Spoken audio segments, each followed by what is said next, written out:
Even now, I have to be watching my words very carefully and select my words just so not to damage the country. This is a very important question for you to answer. Do you directly or indirectly know that he's gotten paid from all the money that other countries are giving to him? The level of corruption is off the charts. Catastrophical. Zelensky is an extremely authoritarian and strict person. Everybody played him like the owner of this puppet, but it's all the opposite.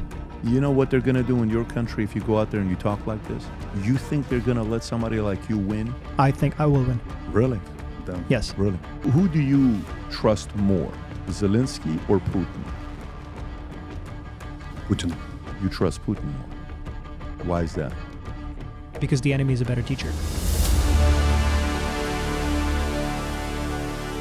So imagine all the conflicts going on right now between Ukraine and Russia. And you, let's just say your name is Oleksii Arestovych, and you are Zelensky's top advisor. Your background is military intelligence, right? And you're in there and you're making all of these predictions and you keep getting right on when Putin's going to invade Ukraine over and over. Everybody's like, why does this guy get these things right? You're on the inside. Then all of a sudden, there's a big falling out between the two of you, Zelensky and Arestovich. And then suddenly, you are in exile because you have three criminal prosecutions that's going on with you, investigations that's going on with you. You leave Ukraine, September of 2023. Now, this is somebody that you are considered as a number 2 candidate for being a president that you can potentially take over Zelensky's job. While that's going on, he came in here. We did a 2-hour podcast together. The things we discussed was mind-boggling. And I asked him a question. I said, so how much time have you spent with Zelensky? He says weeks, hundreds of hours. I said, great. How different is he from the one we see on stage versus the one he is behind closed doors? His answer will shock you. I asked him about the visit that Boris Johnson had. 3 visits. Boris Johnson from UK comes to Kiev, and they're talking about, hey, we'd like to prevent the war and stop the war. And Boris is saying no. And then we went through the sequencing of Boris Johnson coming here. He's in the meetings while these negotiations are taking place, and Boris is making that recommendation, and then he leaves his timeline of stepping out in September. Then Liz Truss coming in as a prime minister for 1 month, September, October. Nord Stream pipeline happens. Then I asked him the question of who he thought it was behind it. You have to hear the answer here. His breakdown and analysis on Putin was very unique. You're going to be enamored by the way he broke down Putin's strategies and what Putin is doing. But all in all, this is not somebody that Zelensky likes. This is not somebody that Zelensky trusts. I even asked the question of how many people that are in Zelensky's camp right now that trust him, that are in communication with him. Specifically, when I asked the question about corruption and the amount of money, how much of that money flowed to Zelensky. This is a tell-all conversation here with probably the most qualified person to speak on the topic of Zelensky. With that being said, enjoy this 2-hour sit-down with Oleksii Arestovych. 30 seconds. Did you ever think you would make it? I feel I'm so close I could taste sweet victory. I know this life meant for me. Yeah, why would you bet on Goliath when we got Bet David? Valuetainment, giving values contagious. This world of entrepreneurs, we get no value to haters. How they run, homie, look what I become. I'm the one. Okay, so we got an interesting interview here right now, and it's very timed well because just 3 to 4 hours ago, Putin made an announcement in an interview that we'll play for you here in a minute that he's agreed to be willing to compromise with Trump on the Ukraine war. And for us, we've been going back and forth about wanting to do an interview with my guest today, and that is Oleksii Arestovych. Let me kind of properly introduce him to you so you know who he is. He has been in exile from Ukraine. I think the last time he was there was September of 2023. I'll be very technical. He'll correct me if I'm off on any of this stuff. I think there's 3 criminal prosecutions that he's going through. He has not gone back since then. He was the former top advisor to Zelensky. And then there was a falling out. And even at one point, a lot of the people who are following the Ukraine-Russia-NATO relationship, he was accurately predicting the fact that in February or 2022, Putin will be invading Ukraine. And a lot of people were like, why would you say something like this in 2019? And he got it accurate. He got it right. So a lot of people are watching his prediction and the things that he was saying. And so finally, with his background, military intelligence, strategy, everything that he's doing, we agreed to do this interview together here. As we're doing this, the audience that's watching this, he will be speaking in Russian. There will be a translator. You will hear the translator in English. I will be going back and forth with the question. The interview is also being uploaded in Russian on our Valuetainment Russian channel. So if somebody wants to watch this right now and they just want to watch it in Russian, we're going to put the link below on the YouTube channel that will take us to our Valuetainment Russian channel if you just want to listen to this whole thing in Russian. Having said that, Oleksii, it's great to have you here on the podcast. Nice to meet you. Likewise. So a few things when we're talking about this. One, your background for the audience doesn't know, specific to Ukraine, Zelensky, and Russia, if you don't mind sharing that with the audience. In 1998, I finished the same military school as General Zaluzhny. We know each other since that time. We're friends since the military school. Then I was serving in the Ukrainian military intelligence, specializing on the military and political analysis. Within that framework, when I retired in 2005, I predicted, while analyzing the situation, and predicted that Russia will invade Crimea. I described it, and there's a video of that in the internet from 2008 where I describe how they will invade Crimea. And that's actually how they did it, the literally same stages and same steps as I had described then. There was a video in 2015, 18, 19, where I was predicted the war will break out. Since 2014, I was participating in the second Maidan and military operations in the East, and I became famous as a military commentator, military reviewer. When Zelensky came to power, I criticized him very sharply because of his approach towards war and towards stopping the war and so forth, so harsh that one time they invited me over to talk. I was especially critical of the informational coverage of the Minsk process. And I received a call from their office, and they invited me to a meeting in the Minsk process. And when it finished, they said, what's your opinion? What do you think that the informational policy should be? I described it, what I would do, and they offered me to become an advisor and speaker of the Ukrainian group in the Minsk process. Parallel, there was the Normand process happening. And about 3 weeks after that, I met with Yermak, and he offered for me to become the advisor to the office. And I was an advisor on strategical communication in the area of national defense. In that capacity, I went through the Minsk process, the Normand process. To Zelensky. Yes, to Zelensky's office. When the war began, I became the main speaker, one of the three main speakers. The first was Zelensky, and Podolyak was second, and I was the speaker on the military issues. Then it happened that there was an explosive growth and popular and influence. I became the second most popular person in Ukraine, and I took part in the Istanbul process, where I was also the head of the military subgroup. In the talks with Russia, there were 4 subgroups: the economic, political, cultural, and I was the head of the military subgroup. At this time when this is happening, is your relationship with Zelensky good? Are you guys spending time together? There's a good relationship. He trusts you, you trust him, or is there instability? Is there friction between you, the two of you guys? I never really was. I was always a black sheep. I've never was a member of his team. More likely, it was just their method to draw near the people who are criticizing them in order to disarm them. Then, in the middle of March 2022, half a month after the beginning of the war, it became evident that I was ranking second most popular person in the country. Him or his people around him began undertaking systematic action against my popularity. They started a campaign that continues until today to portray that Arestovich is the concentration of all things evil in Ukraine. Moreover, considering that I'm expressing direct political ambitions, this campaign is growing more fierce every day. So could that be that you were a threat because the fear was your ambitions were you were building your own identity because you eventually wanted to be the president, and that could be threatening to a guy like Zelensky where they want to get rid of you? Is that a fair assessment or no? Yes. It's like when 2 narcissists found themselves in the same den and it has become too tight for both of them. And you would say you're one of the narcissists. You're comfortable saying They call me that way. I don't consider myself to be one. I've been studying psychology for many years as an amateur, but nonetheless. And so I know what a narcissist is, the definition, and it was just sort of a joke. So, and I appreciate that, what you're saying. But for me, I think that you need a little bit of it to be a president, because to think you can lead a country, you have to think very highly of yourself. I don't think there's anything wrong with that. But going back to it, so what caused the relationship to get to a point that you had to leave the country and be in exile?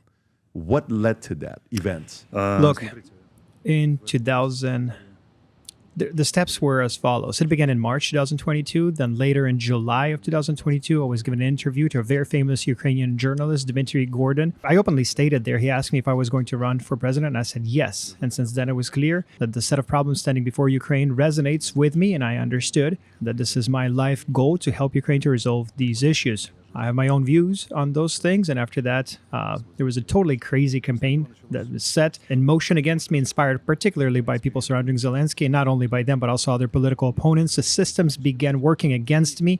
Then a Russian missile hits a residential building in Dnipro, which is the second city in Ukraine by size, actually third after Kharkiv. This happened in January 2023. And in an interview, I had a daily show with the Russian oppositioner Mark Vigin. 500,000 people would watch it every time, every day. 500,000 people. It was very popular. And on that show live, I was very tired and I misspoke when they asked me about whether it was possible to intercept the missile. And I said that in my opinion, I think it was a Russian missile, but only after it was intercepted by our defense system, only after that it in turn hit the residential building. So when I misspoke, it was used in a huge campaign against me. And they actually suggested that What year is this? What year? This was January 14, 2023. Oh, so this is, you're in war, January 1 year 1st, after the beginning of the war. They used this against me, Okay. and Yermak and Zelensky suggested to resign, leave the office.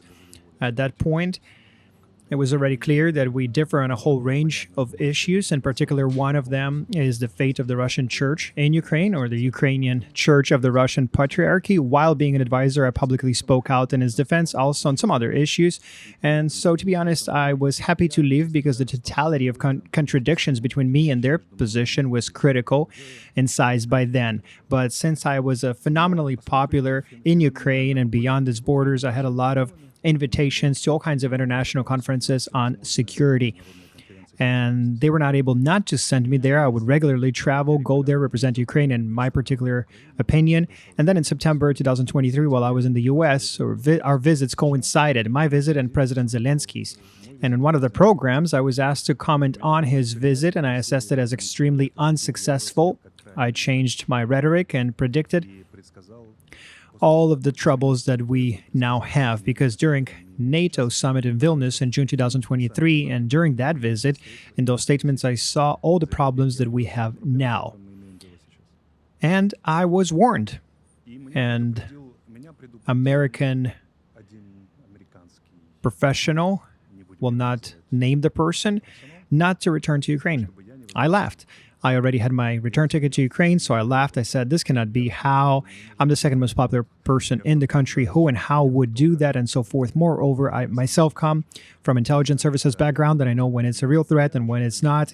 I did not take it seriously at all. He repeated it 3 times, do not return, and he said that he will not repeat again. I did not fly back thinking that the dust will settle in a couple weeks or months, and I was planning to go back by winter. I wanted to get the return tickets again. I was making plans. My family stayed back in Ukraine and so forth, but every time it was delayed farther and farther, and every time it was growing worse and worse, and I'm still a political immigrant after a year and a half already. I cannot return back to Ukraine.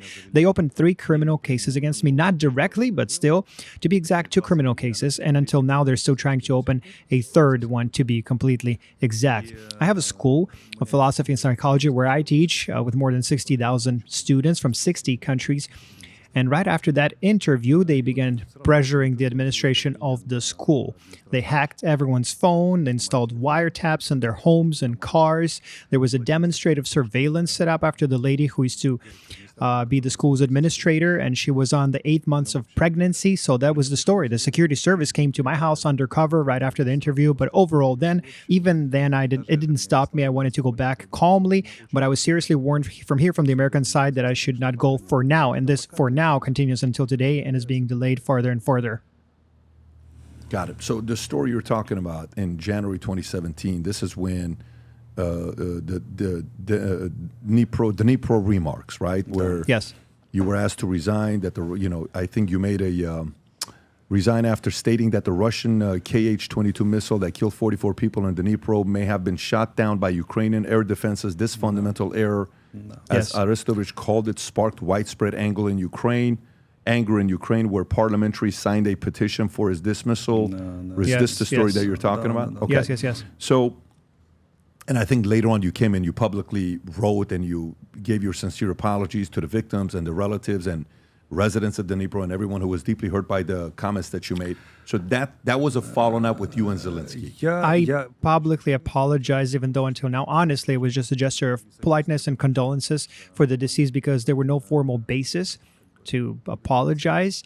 If you watch the video attentively, I said that this version still needs to be verified and verified over again. I misspoke, and I will explain what this happened. Every time when I do my show, I was also trying to train the people that watch me to process information correctly. So I would usually present several versions saying, look, there's a Ukrainian version, there's a Russian live version. when you're doing it, or just Да, pre-recorded? Yes, it's a live show. Yes. Шоу. Okay, so anybody can see it. Да, абсолютно. Yes, Вы absolutely. можете посмотреть. You can watch it. And I was so tired that day. I had traveled back from the field and I was exhausted and my tongue simply wouldn't turn to speak through each version.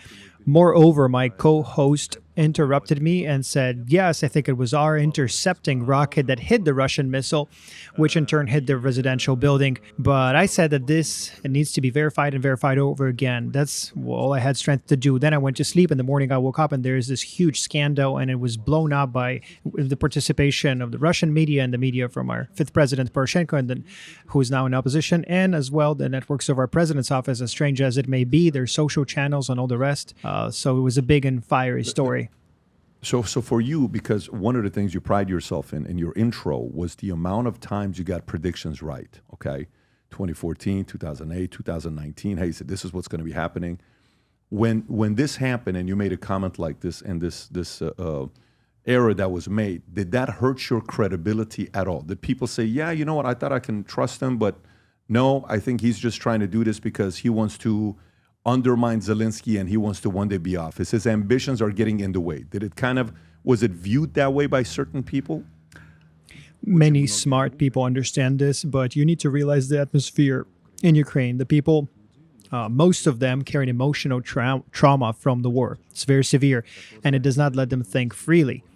Moreover, they're under an onslaught of huge amounts of propaganda from different directions, from the Russia side, from the Ukrainian side, so they're not free in their judgment. Other than that, there's another aspect. My way of speaking is very provoking, narcissistic, as they say. It triggers and provokes a lot of people.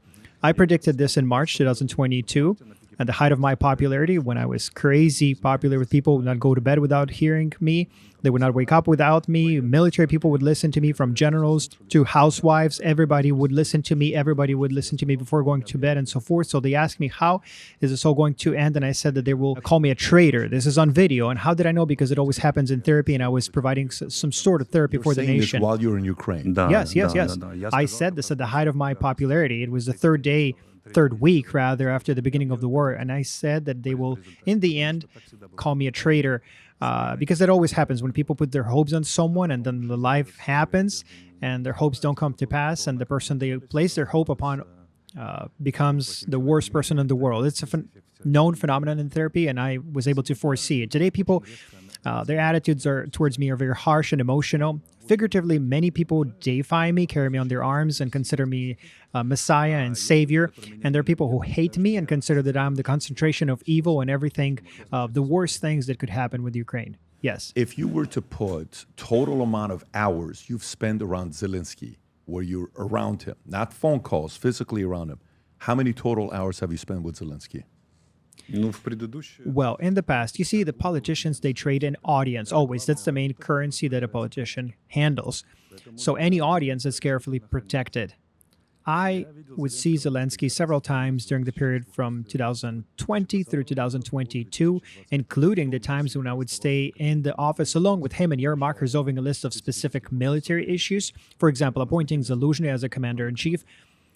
I did that. It was my project to appoint Zelensky as the commander-in-chief. And since this was a complex process, a closed-door process, we were discussing this topic in 50 detail hours, several 100 times. hours, When the 200 war hours. began, I was in the immediate proximity.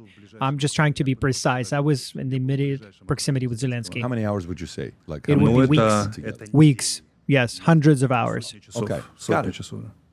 So you've spent enough time around him to see how he is. How different is he behind closed doors as a leader than he is the way we see him on stage when he's begging for money or raising for money or, pleading for everybody around the world to want to support him? Is he the same person behind closed doors as he is on the big screen? It's two different people. Really? Yes, of course. On the screen, he plays the role of this unbreakable leader, like made of iron. In life, he carries himself in a much softer way in personal conversations. He attentively listens to everyone's opinion, but nonetheless, he takes decisions himself later on behind closed doors when everyone leaves. So, for us, Americans or people around the world who are not directly in there, who don't know his story, we see the videos of him dancing. We see the videos of him being an actor. We see the videos of him going from being a teacher in a show to being accidentally he becomes a president, right? For you, being from there, that's lived there, to the average person, how did Zelensky get his popularity, and how did he eventually get to a point of becoming a president in Ukraine? It was a huge protest against the old political system that was in action since 1991 through 2012. And during the time he was elected, it was the third Maidan, but it was an electoral Maidan, voters Maidan. People were not so much voting for him, even though a good amount of people voted for him, as much as they were voting against Poroshenko and the old system. They wanted to elect a wild card joker person who is not from the system, and they got one.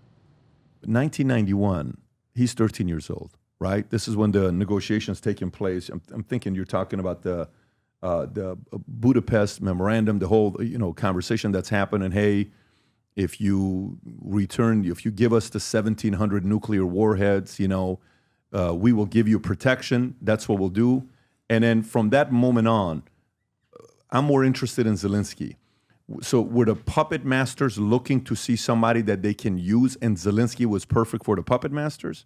Is that who he was perfect for, because he was an image, he was famous? No.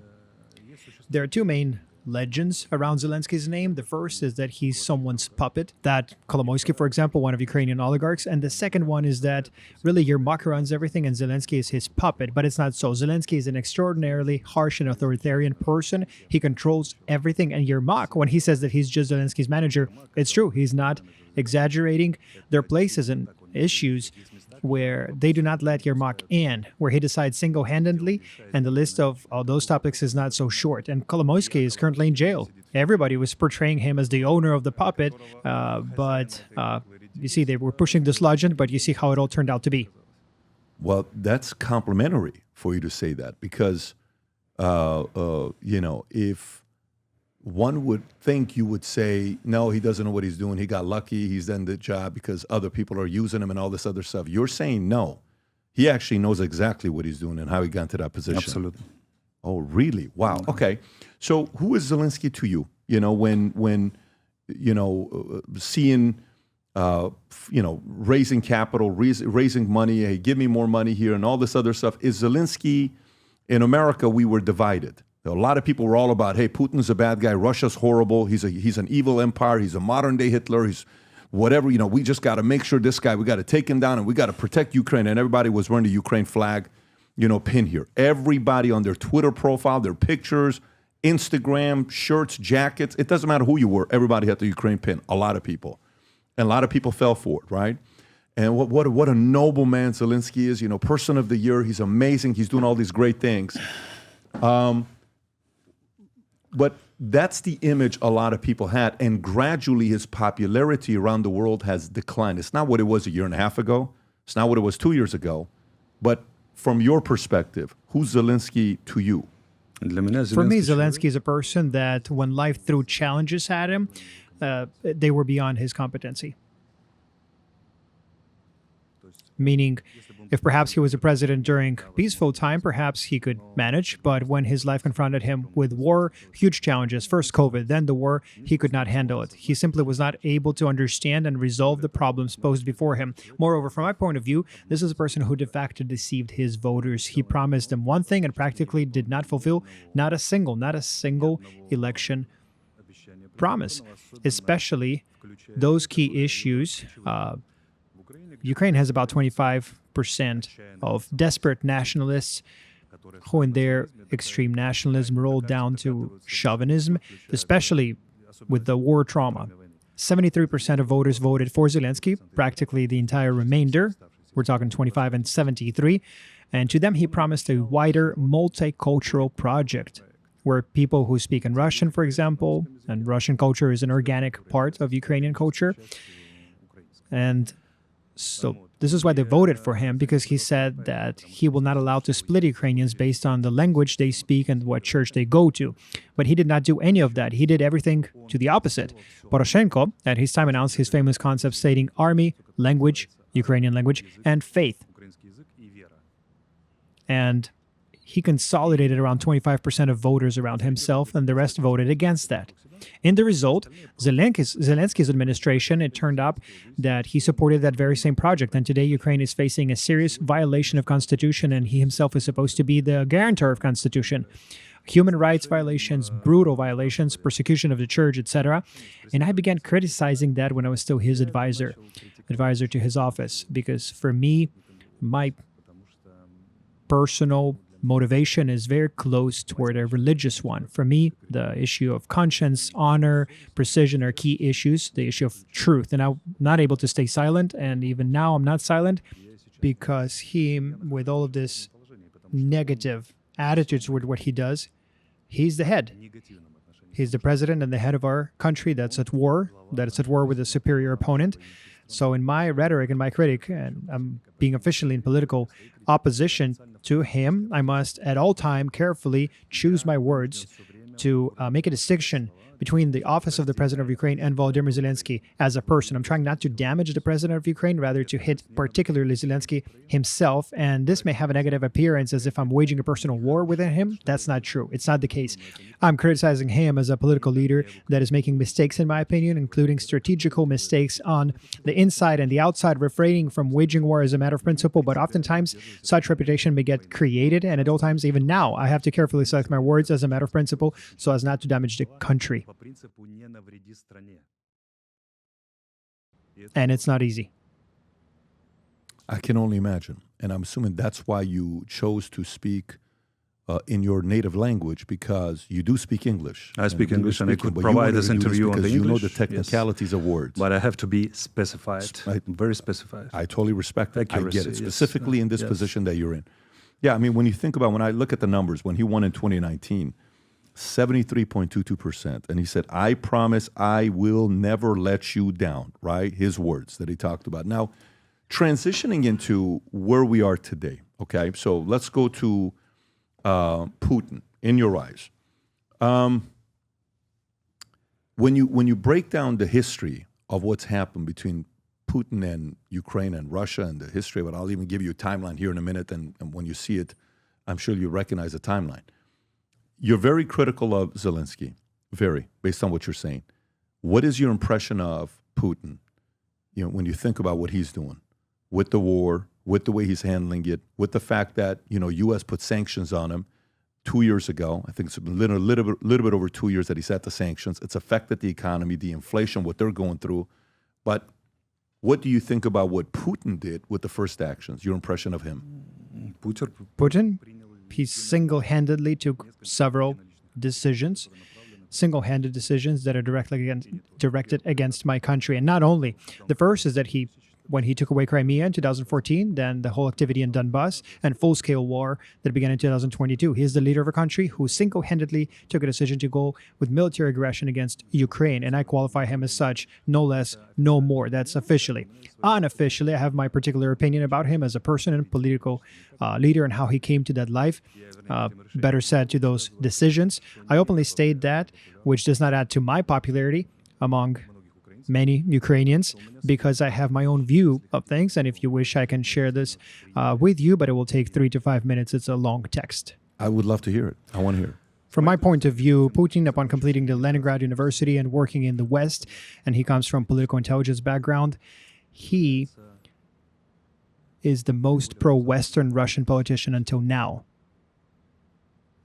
His mindset. In his mindset, he is the most pro-Western politician. Let's recall his coming to power. His first proposition to the West was to accept Russia into NATO. Then he offered to make Russian missile defense system as part of the Western American missile defense system. He's the first leader who called George Bush after 9/11 and offered his help. He organized a stopover base for the US and NATO in Volga. It is the same person who today is saying no to NATO bases in Ukraine.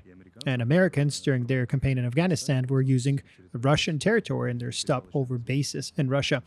It took a long time before he switched to anti-Western courts. I can even name you the stages of that process. In the beginning, he started fighting with those whom he considered Russia's internal enemies. Those are the oligarchs like Berezovsky, Kosinski, TV channels, etc. So he began taking action as a KGB officer who's used to oppress internal opposition. He got in trouble with the West, particularly with the soft power side NGO structures that were bringing Western influence, especially the influence that Democrat globalists were introducing through the means like USAID and Soros Fund, etc. He understood that this is the soft power that is directed against him, but he purposefully set up Russia as a non-ideological state. He said economy. From my point of view, Putin is a leader who is a right-wing liberal, conservative type, something like Cecil Rhodes or Stolypin in Russia in the end of the 19th century, a statesman and a right-wing liberal, free economy, and so forth, so forth.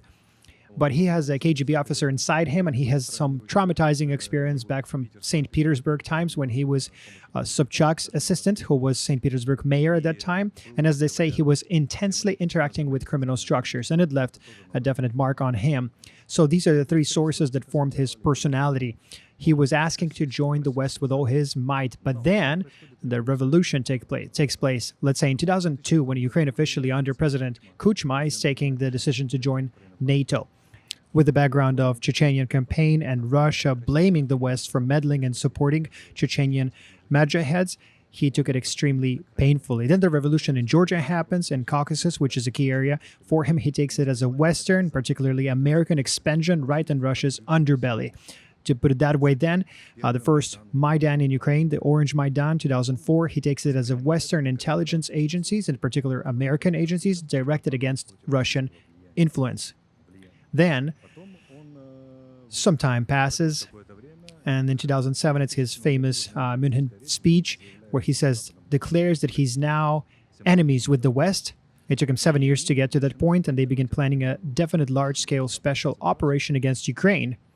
It comprised an entire spectrum of attacks, economic, political, cultural, etc., but they were still not talking about a military decision. Then comes the events in Georgia, 2008. Then, on that background, Ukraine emphatically brings the question before NATO and the collective West about accepting Ukraine into NATO. Bucharest summit in 2010, and the American president at the time says that we accept Ukraine into NATO. But Merkel and Hollande, the leaders of Germany and France, categorically refuse. And Putin understands that this is an issue that he can never be at peace with, that from Ukrainian territory and with Ukraine's help, there will be a systemic threat to Russia's security, at least how he sees it. We can argue how reasonable this is, but I'm just describing the way he sees that. Then the key event was an attempt of Maidan in Russia. It was the Bolotnaya Square, spearheaded by Navalny and other leaders of opposition in 2012, and that scared Putin to death. He understood that this call for revolution as the West's method of action, as they took it, is already inside Russia. Then he turned Russia into an ideological state in order to create an ideology of Russian peace as a software for Russia's expansion. And back then, the decision was taken to take away Crimea, and it went on further. From Putin's point of view, he's carrying out a defense war. I think if we talk psychologically, he holds a deadly grudge against the West because he always wanted them to like him, always wanted to be part of them. He was accepted into G8 and kicked out of G8 from that big 8, and he's still angry, and he's trying to prove it to the West with this whole war that they need to consider him and that Russia has real interest that he's honestly defending. This is his mindset, and this is his logic from what I understand. People blame him for supposedly wanting to rebuild the Soviet Union. I don't think so. Rather, he wants to revenge for the Soviet Union's defeat. It's the motivation. And from his point, the West broke the agreement. They're based on the fact that when Gorbachev brought the troops out from Germany, he was promised that the West will not expand, NATO will not expand eastward, but there were 5 waves of expansion, and he was bearing with that still, but when they touched the former SSR countries, Georgia, Moldova, Ukraine, he took it as an intrusion into his area of responsibility. It's the logic of a person who's like in St. Petersburg in the 90s, who took over a marketplace, as we say. So we agreed that this is going to be your territory of influence, this is going to be mine, then you intrude into my territory of influence, and there must be some response. So from his point of view, he's waging a defense warfare. From his point of view, he has the moral superiority in what he's doing, and he sincerely believes in what he's doing. And at the same time, he finds himself in a very difficult position. And it's been 3.5 years that I'm in big politics, and I continue learning every day. I'm trying to understand what's happening, and new things open up to me every day. My experience has convinced me that the average person thinks that politicians lie when they come to the microphone. But all the experience convinces me that politicians tell pure truth 99% of the time. And when he says that we're not fighting with Ukraine, nor with Ukrainian people, but rather with the Nazi government that took over Ukraine, and Ukrainians are brothers and sisters, as he confirmed today at the conference, he's telling the pure truth. He's truly thinking that way. So it's a complex character with regards to Ukraine and the world, with complex motivation, and I try to express it with maximum precision and the way I understand it, laying down his foundational motives and the way he's looking at the world. Do you think Putin lies 99% of the time? Нет, я думаю, что No. He's telling the truth when когда он I говорит, think he tells the truth 99% of the time. When he speaks about key issues, what he mentioned today about 80 kilograms of meat per person per year in Russia, there's a big question where he got those numbers from. But as to his positions, for example, in his interview with Tucker, when he does this long historical, he says what he thinks. Yeah. So, okay. So let me ask you, when you say he wanted to have a good relationship, he makes the phone call, hey, we're willing to entertain being part of NATO. And then, okay, let me go check with the people, Clinton, Bush, whoever it is. Hey, we're going to check on the comment. I'm so not right now, maybe later on we don't. What do you mean you don't want me to be a part of NATO? And then, hey, 9/11, support. I don't like what this happened here. Whatever you need, I defend it. I'm not for terrorism and all that stuff. He's kind of putting his foot down. But when you say he wanted to be pro-West, and then now it's against West. Well, the West is who? Who let him down? If you were to give names of people that you think independently, because the West can have 9 leaders. 6 of them were good with Putin, but 3 didn't keep a promise to Putin. Who are the specific people that you think that Putin said, yeah, I don't trust this guy, it's out? Is it the entire system of the West he doesn't trust with how we are? Or is it certain individuals that got him to this point? For him, main point of orientation is the United States of America and any of their leaders. Why? Because he's measuring the real weight, and he sincerely believes that he's stronger than any Western state except the United States. He's stronger than France, Britain, Germany, not to mention Italy and the Baltic countries. And the strategy consists of to create a situation when he can have a two-sided relationship with any Western country, bypassing over-national structures like NATO and ES, because together all the countries of the West are stronger than Putin, but he's stronger than any country separate except the United States. So he's orienting only against the U.S. For him, Ukraine is a proxy power of the U.S., and so he's trying to speak over the head and come and negotiate, because, again, he repeated today, he's not going to talk to Zelensky. For him, the U.S. is the focus of his grudge, attraction, and recognition. It's a very Russian way of thinking. I don't know if you can understand it. But why, though? But why? Is it a person? Because United States can be 5 different things under 5 different presidents, right? So when you say United States, which specific president, which leader, which regime when you say the West? Putin lived through 4 U.S. presidents, and during this whole time, he has been the president. And today we know that, for example, the administration, I always underscore that you cannot say United States, collectively the West. That's exactly what I'm saying. Yes, right. Because the administration of Trump's administration and Biden's administration are 2 different types of West and 2 different worldviews and systems of motivation. And he understands this. Moreover, he's trying to play with it, but he's working with the given. He's a professional intelligence officer. He's been taught to work with the given. If it's Biden, he works with Biden. If it's Trump, he works with Trump. But he sincerely believes that a country has objective interest independently from the last name of their leader. the size and the geographical location and real geopolitical interest. And he's always trying to appeal to that. So notice his style is real politics. He's always talking about real politics, real interests, and he's offering to act and within those parameters and framework on the television. What did he achieve in this war? He achieved a great success. You remember the debates of Kamala Harris and Trump? Mm-hmm. There was a very curious moment in there. President Trump says that to Kamala that you failed in your negotiations, your talks with Russia. If it had been me, the war would not have started. It's a very free paraphrasing of what took place. So she's losing it for a second, and then she says, in a very free paraphrasing as well, she responds, why do we even have to speak to people like Putin and the rest of them? And that's the thing that Putin always feels, and it touches him very painfully, and he wants for others to speak to him on the same level, like equals. So his interview with Tucker is his attempt to prove why they need to talk to him as an equal.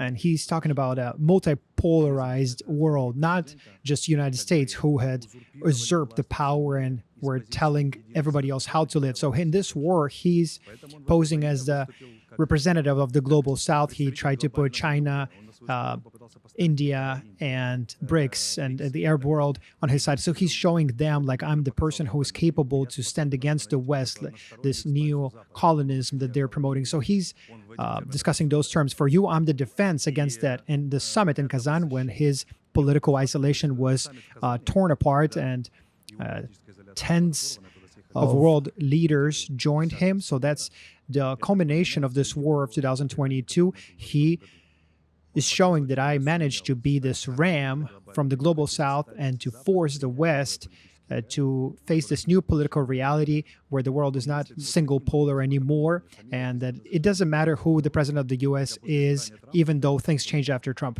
Yeah, so to me, I just had Rob pull up a report to see when's the last time President Biden spoke to Putin. The fact that President Biden haven't spoken to Putin since February 12th of 2022, that's almost 3 years. That doesn't make any sense to me. That doesn't make any sense to me that you don't speak to him. But let me go back to understanding the profile of Putin. So he's made comments where it's like, look, these presidents in America, they don't run America. They're going to come 4 8 years, they're gone. 4 8 years, they're gone. 4 8 years, they're gone. Where, you know, I'm going to give you my impression of what you're saying. Tell me if this is exactly where you are. How long has Xi been in power, Rob? Can you type in how long Xi has been in power? China, Xi, how long has he been in power? You know, what is the timeline? Since what year? Okay. He has been in power since 2013. That's 11 years. 11 years allows you to know and read how to negotiate and do business with this person, China. Easier to know the person. Good, bad, ugly. Doesn't matter if they're a criminal or a good person, but at least you see patterns of consistency with 11 years. Do you think a part of, you know, his lack of trust comes from, hey, you know, they sit there and they negotiate with them, and Ukraine says, I'm willing to give up these warheads to you guys in return for protection. So they give up the 1,700 warheads, you know, the nuclear warheads that they had. You know which story I'm talking about. And then while they're doing this, Russia says, I'm willing to negotiate with you guys as long as you guys don't come east. And you have the meeting where James Baker, at the time U.S. Secretary of State, this is under Bush. You got, I think it's Reagan, or I think it's under Bush. Then German Chancellor Helmut Kohl and Prime Minister Margaret Thatcher, they make verbal assurances to Mikhail Gorbachev, February 1990, we're not going to go west. Okay. And then Baker famously told Gorbachev that NATO would not move 1 inch eastward beyond Germany, right? Okay. So now Putin's watching all this stuff happen. Then he comes into power, and then he's trying to find a way to improve the relationship with West. And then he realizes they don't keep the promise. NATO doesn't keep the promise. I can't trust you guys. Do you think that's the part where he's like, West, whatever they say, don't believe it, because in 4 years it could change? Their promise today is not a 30-year promise. Their promise today is maybe a 4-year promise. Do you think that's how he looks at the West? From his point of view, the West looks like people that promise for the period, leaders who promise for the period of time while they're in power. So if it's You're right. Да, That то есть makes если 4 years, to put it this way, roughly, he's in power, he can promise for 4 years, and then every time you need to deal with new people, many times opposing positions because the opposition comes to power, and he needs to renegotiate from zero every time having those problems. And I think he tried to resolve the problem on a key level. He showed that in order to defend Russian interests, he's ready to use military force, and you can't not consider that. Other than that, in his eyes, Potsdamer system was destroyed, which had been created after Second World War, and now we need to build a new collective security system in Europe or the whole world. This is one of the key things. He mentions one of the key things that I myself talk about, but in his opinion, the West does not want to pose the question this way. So he said today that the West is playing one-sidedly to oppress. I'm offering a collective system of security, but you are oppressing us. You don't want to consider us. This is not equal relationships. We're not par. Who do you think he trusts more? Do you think he trusts U.S. more, or do you think he trusts China more? I don't think that he poses the question that way. I think he only believes in himself. And Russia themselves, look, by the sheer fact of their size and the border with China and the nuclear power, even though they're allies, they're containing and restraining China in a certain measure. When SSR lost the Cold War and Kissinger traveled to Kitaiden, Nixon in 1975, and this triangle of SSR, USA, China had been resolved not in USSR favor. China and US ended up being allies. Today, the question is posed the same way in this battle of United States and China, which is a key thing for Americans and China. Where is going to be Russia? This is something I always say inside Ukraine. When you want that Russia to be what are the extreme nationalists are demanding, that the Russia needs to fall down, that the West needs to destroy, take away their nuclear warheads. And I always ask, do you think the West needs a broken Russia, or do they need Russia as a factor that restrains China? And Putin clearly understands what he's trading with. He's trading with his position in relation to China. He is letting them understand that if things go really bad with the West, I'm going to go and join China. You're going to have to deal with the joint potential of China and Russia. And if not, I'm ready to stay neutral and play this role of containing China. So this is one of the key arguments in the negotiations. But I'm asking a question a different way. The way I'm asking the question is, who do you trust more? Do you trust your enemies more, or do you trust your friends more? I trust my enemies a lot. Why? Of course. Me too. I trust the fact that my enemies are doing whatever they can to kill me and put me out of business. Okay, let me quote the Bible here. There's a good phrase in the Bible. My enemy, why did you betray me? Why did you leave me? And it's clearly saying that the enemy, it's this character, subject that is most honest towards you. More honest than your friends, especially in the politics. I believe you, and I'm fully with it. I fully subscribe to that. So the reason why I asked the trust question is, does he trust the fact that U.S. will not keep their promises? Does he trust the fact that, China, that's why I'm asking the question. Maybe let me ask you the question here for you, because you're at a position right now where a story just came out saying Ukraine to hold this, came up a month and a half ago, 2 months ago. Ukraine to hold elections immediately after war. Zelensky, chief of staff, says, I'm sure you've seen this. And when that happens, I think you may be going back for you to run for office because, folks want you to run for president. And that's an aspiration that you have as well, that you think you can do a better job than Zelensky can. From your perspective, and I know this is going to be an interesting answer you'll give. I'm assuming I kind of have an idea what the answer is, but I'm, again, curious to know what you'll say. Who do you trust more on what they're going to be doing, Zelensky or Putin? Putin. You trust Putin more. Why is that?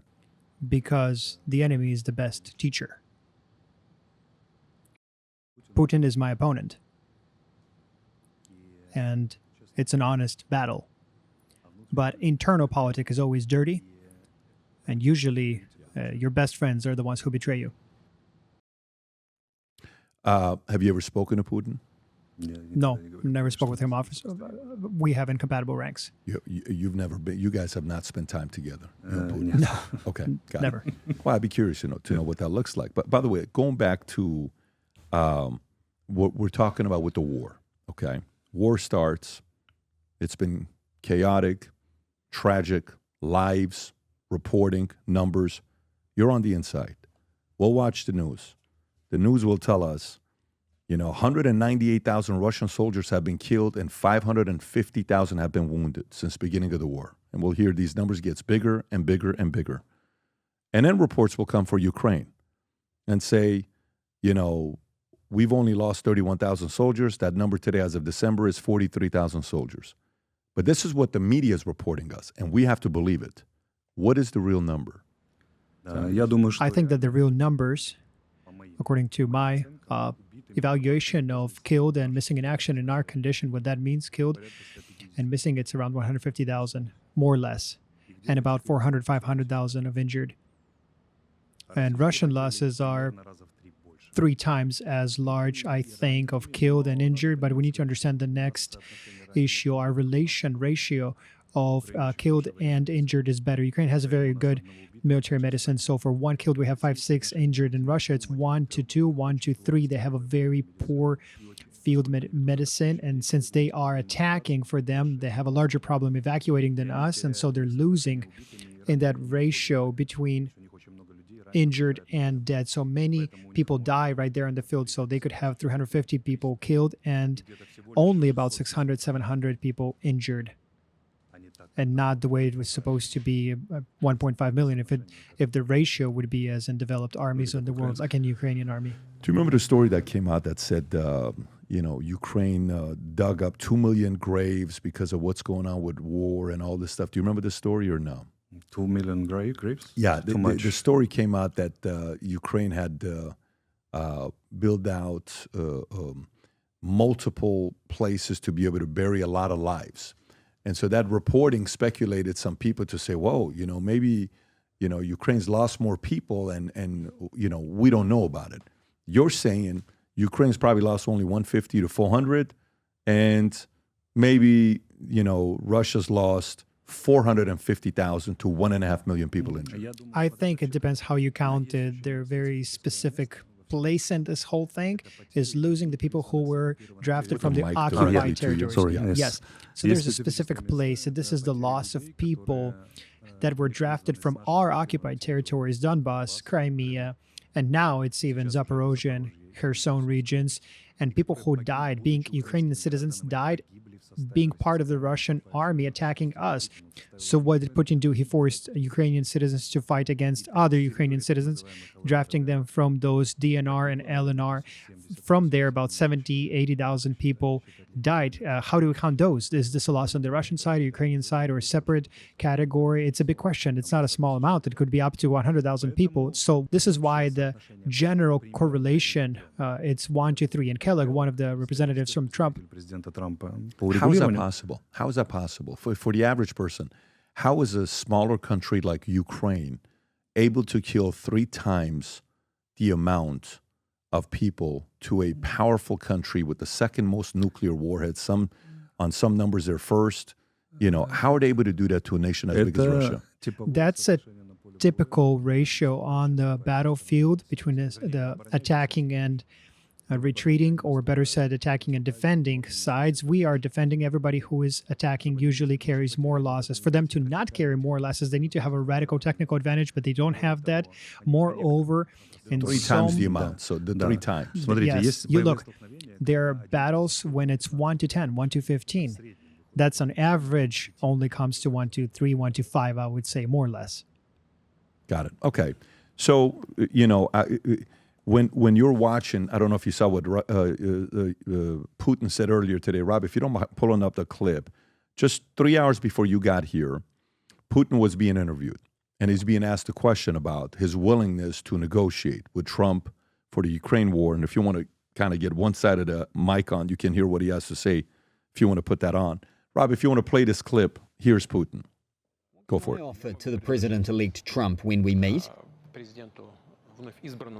First of all, I don't know when we will meet because he doesn't say anything about it.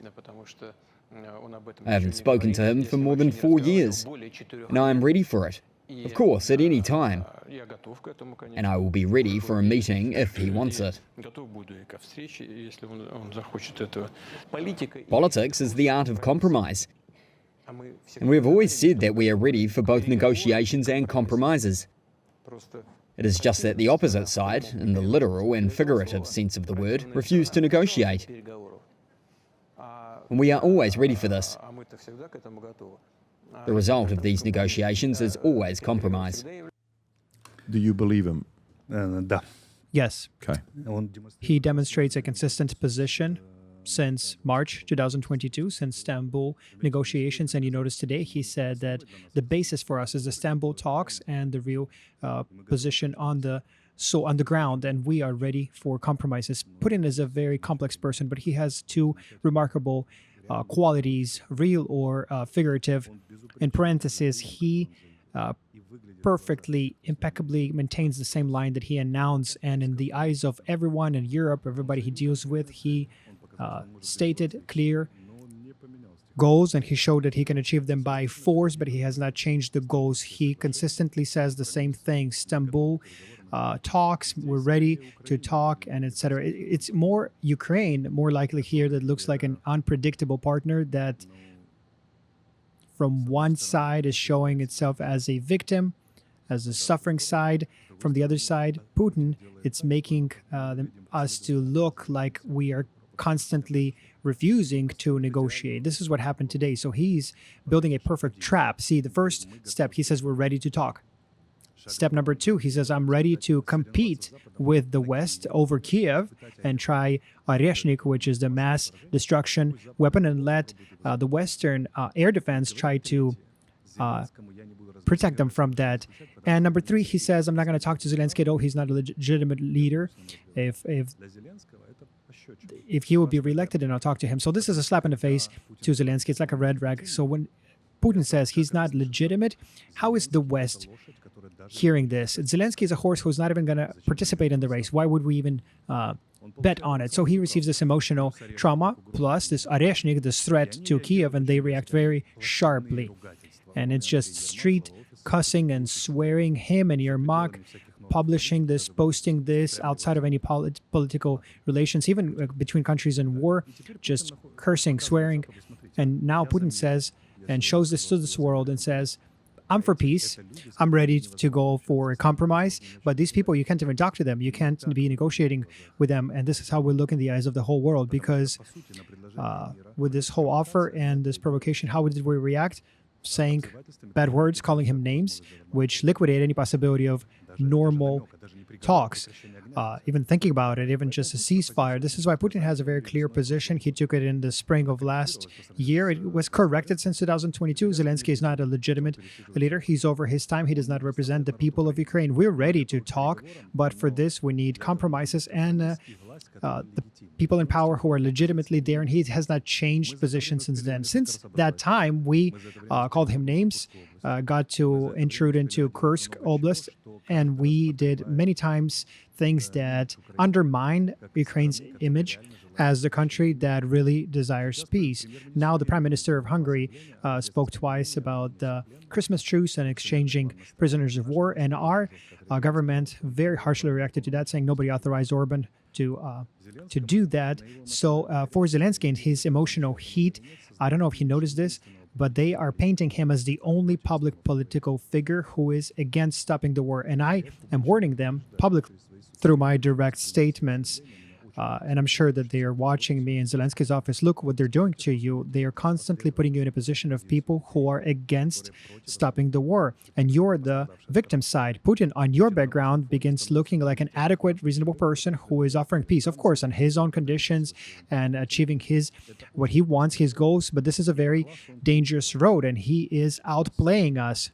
You're going to think I'm crazy when I tell you this, but the last 13 and a half years, I've been working on my first fiction book to write, ever. Fiction book to write. And while I finished this book, a year ago, I got the strangest phone call about one of the characters in the book where the guy wanted to meet with me, and he read the book. And afterwards is like, wait a minute, am I the villain in the book, this is a story about a character named Asher, who is half Armenian, half Assyrian, whose father was involved in the Iranian Revolution, linked to Savak, working with the Shah, that they escape and he gets recruited to a secret society. Well, when you go to the secret society, it's been around for a couple thousand years. They've developed some of the craziest leaders of all time. And they test you. There's unique tests that they have at this society where they test to see your emotional mental toughness. One of the tests that they have is very rigorous. It's purely mental. Of course, there's a physical one, but one is mental and emotional. If you're Armenian, if you're Syrian, if you're Persian, this is a book you're going to be reading and saying, holy moly, this is the kind of stuff you talk about in here? Yes. If you're somebody that's fascinated by history,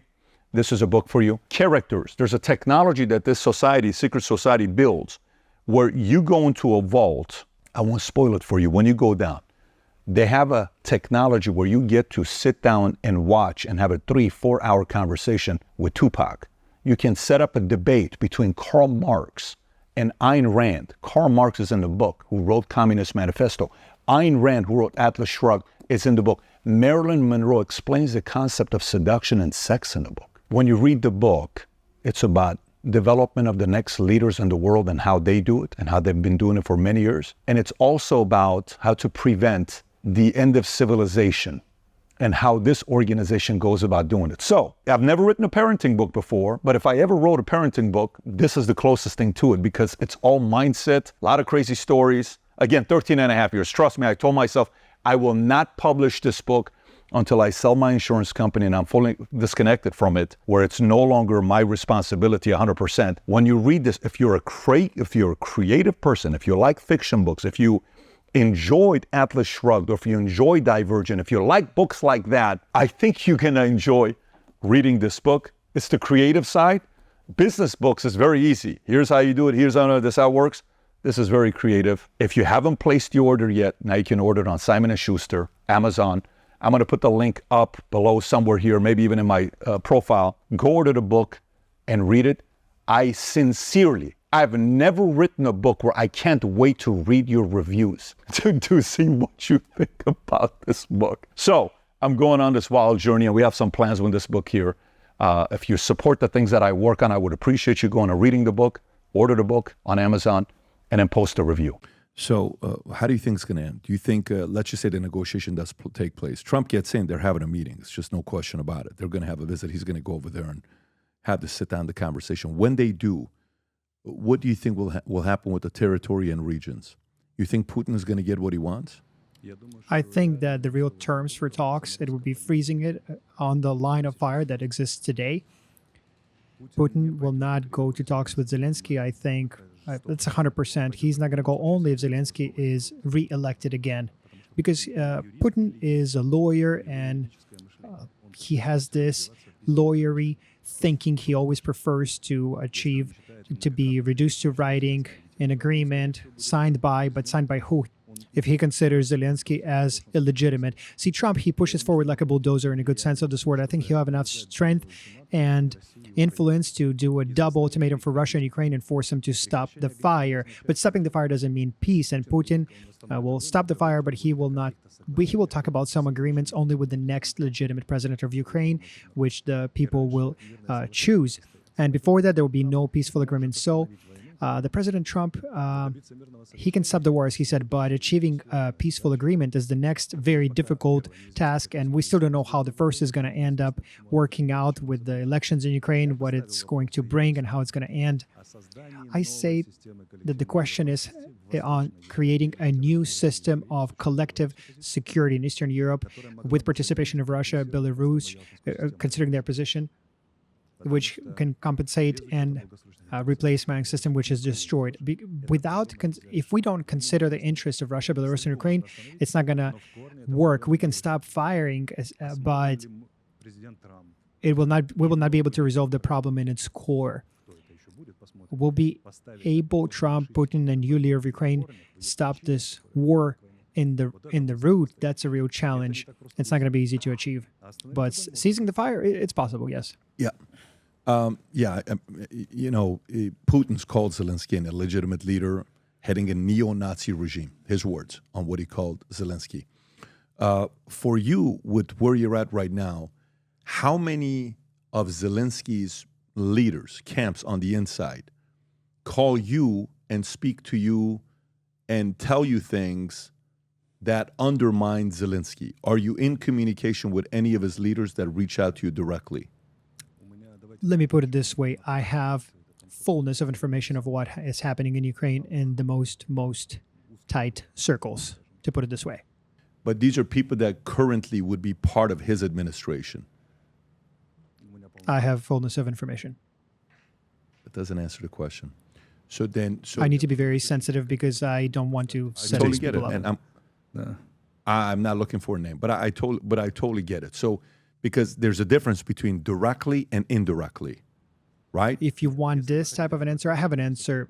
It's information from Zelensky's closest circle. This is the maximum precision I can give you in an answer. I'm not going to ask any more than that. That's all I'm looking for. So it is directly. It's not somebody tells somebody. If you somebody. use those terms directly, indirectly, I'll speak directly. Directly. Okay, good. Right. Specifically. So that's good. Now, so if it's directly, you're hearing it from him. So in this context, if this thing was to accelerate, and let's just say war, they compromise, Trump goes there, they're done, they're good to go, the war is done. How soon will you be returning to run for president? Well, the mood in Ukraine is such that there will be immediately a whole set of key issues that are impossible to resolve without election, stopping the martial law, mobilization, opening the borders, because we're a country with closed borders, and many families have been split for 3 years. Every third, fourth Ukrainian person is outside the country. Many times husbands haven't seen their wives and children for many years. This is why it cannot be resolved without elections. And I think within a month or two, there will be a question brought up about stopping martial law and going into the peaceful state. Okay. So next question for you is, I had some friends that were there who are friendly with some of the military leaders, okay? And story comes out, it's all over the place, I'm sure you've seen it as well. On the money that's being given with the level of corruption, okay, a lot of money's gone there, okay? And you'll hear stories, okay? Aid given to Ukraine. Mortal shell scandal, January 2024, this year ago. Ukraine Security Service, SBU, uncovered a corruption scheme in nearly 100,000 mortar shells amounting to $40 million. The scheme involved senior officials from the Ministry of Defense and an arms supplier with funds transferred abroad without any shells being delivered. That's one. Two, embezzlement of logistics officers. In November of 2024, the SPU exposed a corruption scheme of 2 Ukrainian Army logistics officers. They defrauded the state of $27.3 million, approximately $700,000 through a network of shell companies diverting funds meant for military use. 3, agrarian and economical ministry officials. In August of 2023, about 16 months ago, the National Anti-Corruption Bureau of Ukraine, NABU, uncovered a $1.6 million embezzlement scheme involving the first deputy minister of agrarian policy and food and a former deputy minister. They were charged with the power abuse and embezzling state fund designated for humanitarian aid. Military catering scandal. Earlier in 2023, there were reports about inflated prices for food meant for Ukrainian troops, leading to the resignation of junior defense minister. The scandal involved buying goods like eggs and potatoes at well above market rates, suggesting a kickback system was in place. Last one, procurement fraud. In January of 2023, another high-profile case involved the dismissal of Vasil Lozinski, a deputy infrastructure minister, was caught allegedly receiving a $400,000 bribe for rigging procurement tenders for equipment like generators. Do you believe Zelensky has gotten any of the money that's been given to Ukraine? Whether he personally received corrupt money, to clarify the question? So, for example, somebody can work for my company and they can be my, executive assistant, let's just say. And with my contacts, they can have one company that is going to be a $100,000 job I do, that they're my contact. They can go find another person and they'll do $120,000, but the $20,000 more, they'll say, pay it to my wife. So the paper trail is not to them. Давайте я Do you сформулирую. think there was any corruption? Я Let me сформулирую. formulate this way. Most of the cases that you were naming are happening in the realm of national defense and security, which is the direct area of responsibility of our President Zelensky as the commander-in-chief. According to the laws and constitution of Ukraine, this is his direct area of responsibility. He carries full responsibility for everything that happens then, especially in a country that is in a state of Because war. I'm asking a specific question. So let me restate my question. This is a very important question for you to answer. And if you answer it in a way, you know, it's catastrophic for him, right? Do you know the answer? You don't have to answer it if you don't want to. Do you know the answer whether money ended up flowing to him through a shell account or other people, where people on the inside have said, you know, Oleksii, listen, everybody here knows how much money this guy's making. Every time we give him 40 billion, 20 billion, 10 billion, 5 billion, there's so many other accounts, shell accounts, that he has money that's going to overseas and all this other stuff. Do you directly or indirectly know that he's gotten paid from all the money that other countries have given to him? Отвечаю максимально точно. I'm answered with maximum precision.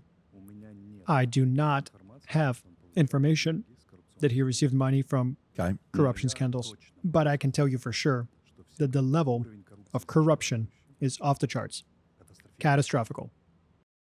With him or with his people? And people surrounding him in the zone that he's responsible for.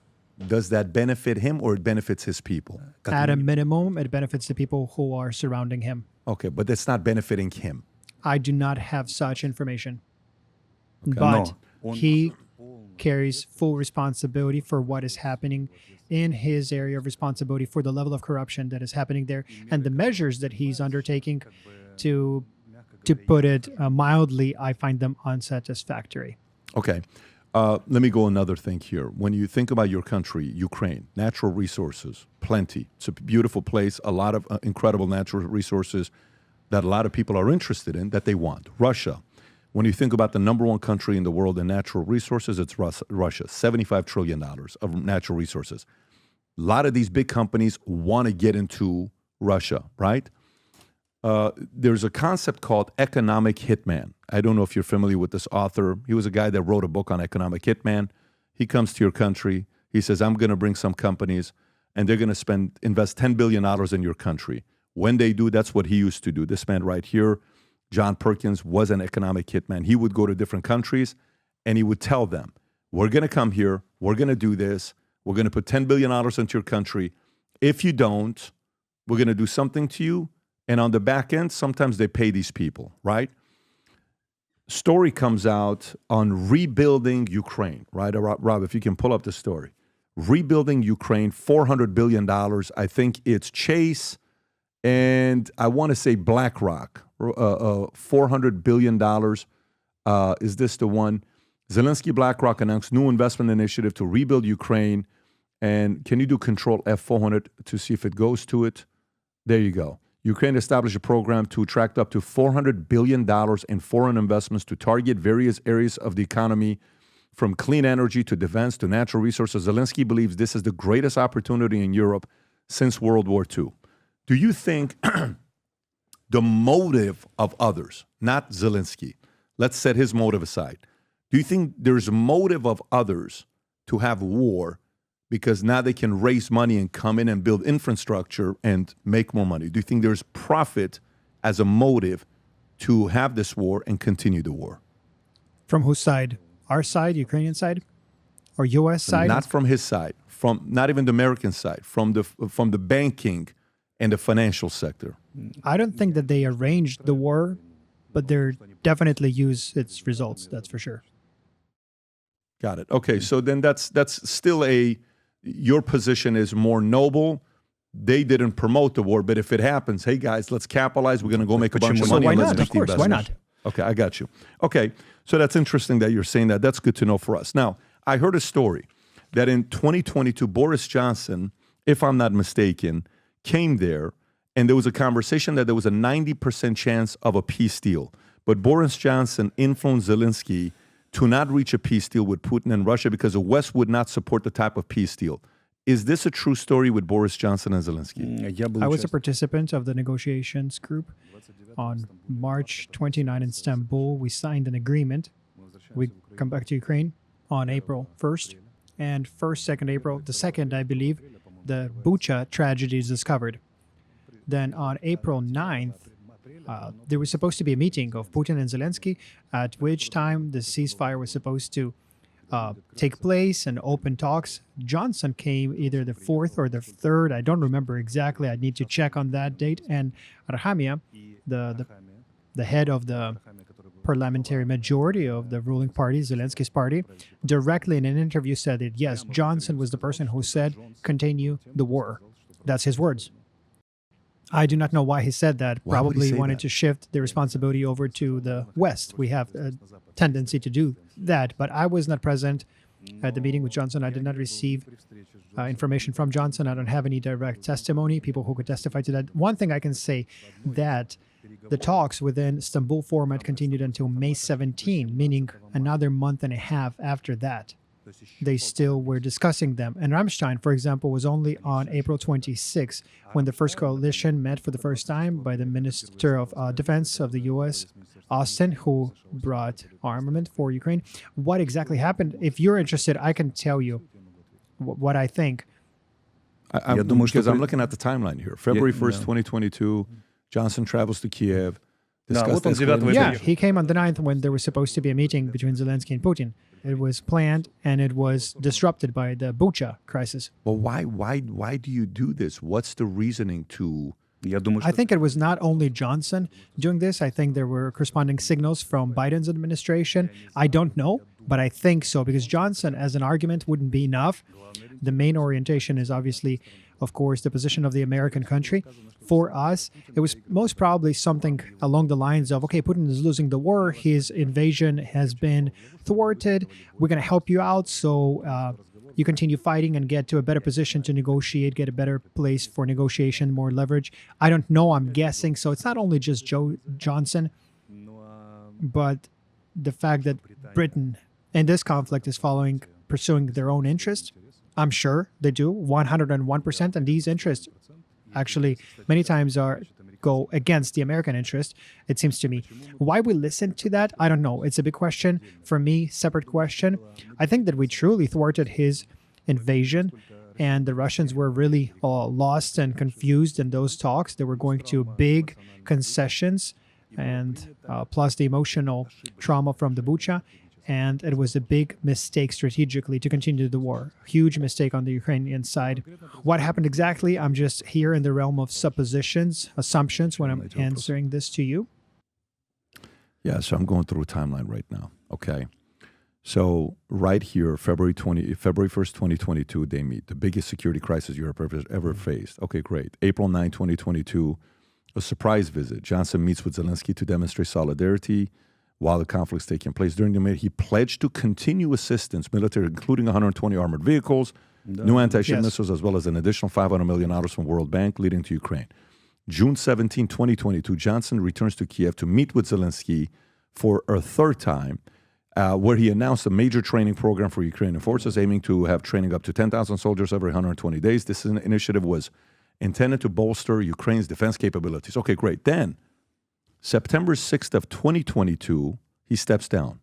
Boris Johnson. If you want to pull up when he steps down, Rob, that's September 6th, 2022. The date is what I have here. Okay. So when he steps down, if you just type in, Rob, all you have to type in is, when did Boris Johnson step down? Right, there you go. September 6th, 2022. No problem. So he's out of the picture. Then you have a Liz Truss, okay? Liz Truss comes in during this time, and I'm so curious to know what you're going to say because I'm trying to find a timeline here. Liz Truss, when Nord Stream pipeline took place, can you type in when Nord Stream pipeline happened, Rob? If you just type in Nord Stream pipeline event, Nord Stream pipeline event happened when? Okay, so this is getting very interesting for me. Very, very interesting. When did Boris step down? September 6, 2022. When does Nord Stream pipeline happen? September 26, 2022, 3 weeks later, okay? Who do they blame? Russia. What does she text? It's done, okay? Then Wall Street Journal comes out with this article, if you want to pull this up, and Americans are like sitting there saying, And by the way, for the audience that's watching this, you can pull up and see who Liz Truss is so they know who Liz Truss is. Rob, if you can just Google and see who Liz Truss is so we can explain to everybody who Liz Truss is and to audience tracking. So she was the British politician who served as Prime Minister of UK for 1 month. Literally, folks, 1 month. September to October 2022. So then she texts, it's done.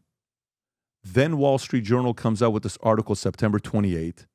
We're supposed to believe a drunken evening, a rented yacht, the real story of the Nord Stream pipeline sabotage. A private businessman funded the shoestring operation, which was overseen by top general. President Zelensky approved the plan, then tried to unsuccessfully call it off, but it was too late. Are we really supposed to believe this story? Or is there another story you have to tell us what really happened here? I have deep sympathy towards Britain, British people, British culture. I've been brought up in that. My family has been brought up on British literature. But all I know about Great Britain, 20 plus years of political military analysis, it shows that their historical goal is not to allow union between Russia and continental Europe, especially Germany.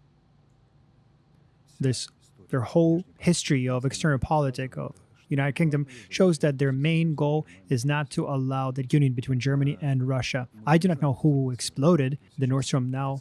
Officially, unofficially, Ukraine is blamed. There is an investigation done by Germany, Russians. Putin says that there's some Anglo-Saxon did it. I do not know anything about Britain's role, perhaps, in that explosion and sabotage, but I do know that this event could not be outside of Britain's interest, even if the Great Britain did not inspire it or conspired it or got involved. Remember that Great Britain before that created a whole bloc of northern countries, Sweden, Finland, Denmark, Netherlands, friends of Ukraine, and their main interest was to restrain Russia and the Baltic Sea and the Baltic theater. What really took place there is one of the biggest and most interesting questions in this war that still needs to be investigated, but I don't have even the least of data and suppositions of what happened there. I do not know at all. You don't? Не знаю вообще. Не знаю. Okay. All right. I know what не знаю is. So, okay, maybe let me ask another question on this. What chance do you think it was Russia behind Nord Stream pipeline? That Russia themselves exploded that? Yes. I think that's non-existent. They would be the last people interested in that. Yeah. Okay, 0. Okay, no problem. What percentage, speculation, purely speculating, that, Ukraine was behind it? Well, I would allow that it could be Ukraine, 20%. Okay. How about U.S. influencing UK? I think that, let's put it this way, NATO state, 80% that they're somehow this way or the other are involved in this story. Obviously, it was not Germany, which is the least interested party. Okay. So, will we ever find out? I think someday we will. But this could be in 70 years. 70? But these are the terms of declassifying documents. 70, 80 years. In 7 or 8 years or 70? 70. Есть у Every каждого state Be has 116 years old. Да, Yes. у каждого Every государства country есть has сроки засекречения. Why are you doing terms this to for declassifying. It depends on the goodwill and what game they're playing. Yeah, for me, I'm interested to know, what's going on there. It could be much earlier. It could be much earlier. Look, if they create a system of collective security in Europe, a new system, it can be only created by politicians with new vision, and these politicians will be interested in definitely cut ties with the past. It means that they will be also interested in exposing to the maximum the truth about the past, and this can happen within a much shorter term than 70 years. If you've seen the clip with Tucker Carlson and Putin, Putin says that he believes it was U.S. that was behind it. Have you seen that clip? When he said specifically America? He I Yes, heard believes that they что were они talking говорили about про- Anglo-Saxon something, keeping in mind both Britain and the USA. Rob, can you pull up that clip? It could be, yes. It could be that it's both. But if you want to play this clip with Tucker and Putin. Nord Stream. You for sure. I was busy that day. Nate, I did not blow up Nord Stream. Thank you, though. У вас лично, может быть, есть алиби, у вас лично. You personally may have an alibi, but the CIA has no such alibi. Do you have evidence that NATO or the CIA did it?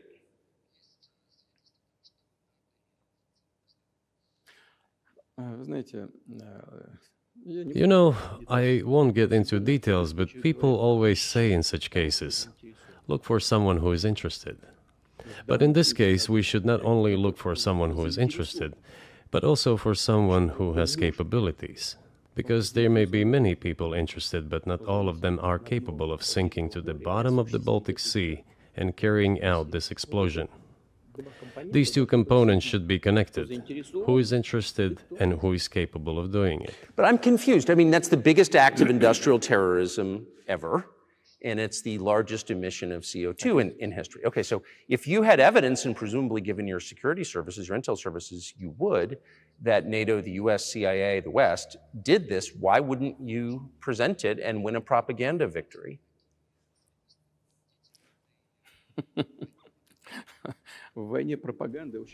In the war of propaganda, it is very difficult to defeat the United States, because the United States controls all the world's media and many European media. The ultimate beneficiary of the biggest European media are American financial institutions. Right, we Don't can you know stop it that? at this point. I have a different explanation. What was that? Because these are actions against the main member of the Union, of the ES, who is going to announce it, even if it was a victory. Who's going to finance it then? I have no idea. No, announce it. Tucker was asking Putin why this is the largest act of terrorism, why is nobody claiming it as their victory? And Putin explaining because it's all controlled by the media. And I'm saying because it's an action against the largest member of the NATO, so nobody's going to announce it, even if it actually took place.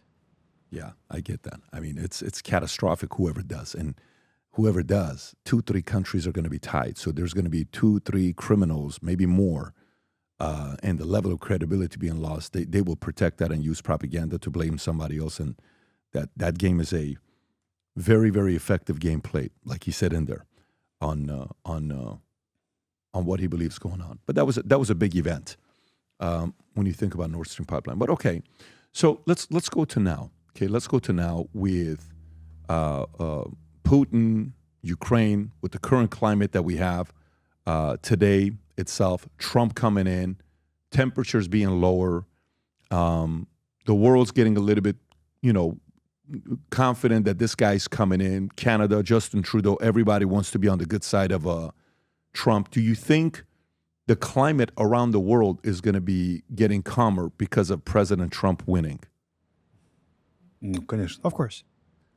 He came as a person who wants to break down the global system with a big S, which had been built, let's put it this way, by globalists, behind whom stands the neo-Marxist school of political thought, cultural transchism and permanent revolution, all of that, things against which the right-wing America is standing, and Trump and me personally. And these structures are very strong. They've been built over dozens of years, and after 1991, they've been absolutely winners since that time. And to overcome that, which is the goal that Trump's put for himself, is going to be very uneasy, hot, and bright. Okay, so let's just say you go back to Ukraine, all right, and you campaign for presidency. What's your vision? What are you selling to the people? Three things. First, in external policy, creating a system of collective security in Europe, Eastern Europe, considering real interest of Belarus, Russia, and Ukraine, and all the countries, in order so that the war between Russia and Ukraine could not repeat itself.